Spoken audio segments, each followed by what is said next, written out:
It seems like everybody's got a shtick to steal nowadays, and Ubisoft is no different. We're gonna dive into the leak that just appeared on the internet.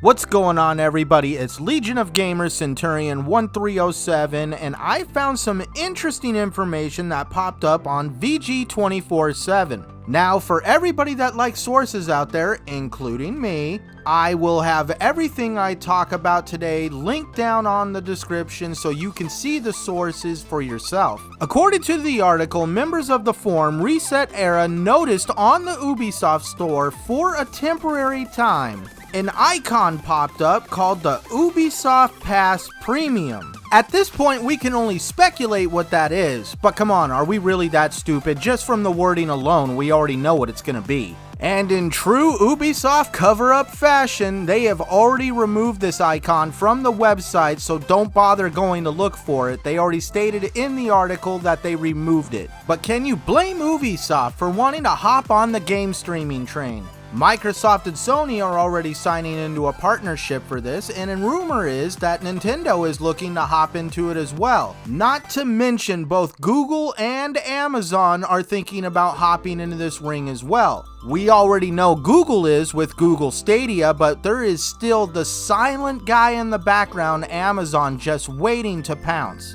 This will be the first subscription service Ubisoft has ever released. They have a library capable of supporting a subscription service, but will they be like their competition EA Access and releasing their new releases day and date on their service? More interesting enough, they already use the Microsoft Azure infrastructure to host Rainbow Six Siege. This is just yet another example of a company that uses the Microsoft Azure cloud system to do their business. Even though it will be a competing subscription service just like PS Now, Microsoft will do nothing to interfere with this because Azure is a completely separate system than Xbox. So I'm going out on a limb right now. If I'm wrong, I'll eat my hat, but I do believe there is a good chance that Microsoft Azure is going to host this system. If this article and its speculations turn out to be true, E3 is right around the corner. I would not be surprised in the least bit if Ubisoft decides to reveal this on stage at their conference at E3.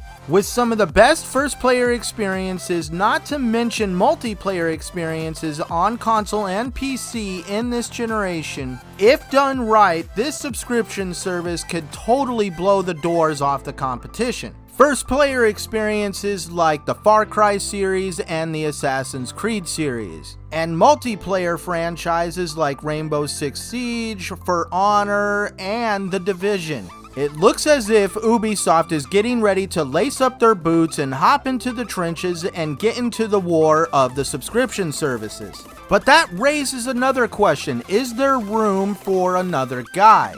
If so, how many people plan to have a subscription service before it gets way too much? I really hope next generation does not turn into the generation of subscription services. That's why I'm starting to call it the war of subscription services, because it is going to become a war if this happens. Everybody will be competing for the consumer's dollar, and it will be a game of whose service is better. For the consumer, it could turn into a game of musical subscription services, hopping from service to service depending on what game you want to play at that point in time in the year. Another question to ask, is this going to be PC only, or is it also going to be on console? And if they use the Microsoft Azure cloud system, are they going to try to make a push to put it on other platforms as well? A person recently tried to tell me that this whole streaming service thing is going to be a hyped novelty. But with all the big players in gaming looking like they're going down this road, is it really a novelty at this point? Tell me down in the comments below, do you think this is a good move for Ubisoft if this happens, or do you think the market is already becoming too crowded with subscription services? I'd really like to thank you for watching this video, and if you'd like to keep up with me and my channel and the regular content that I put out, please subscribe down below. Till next time, game hard out there, people, and thanks for watching.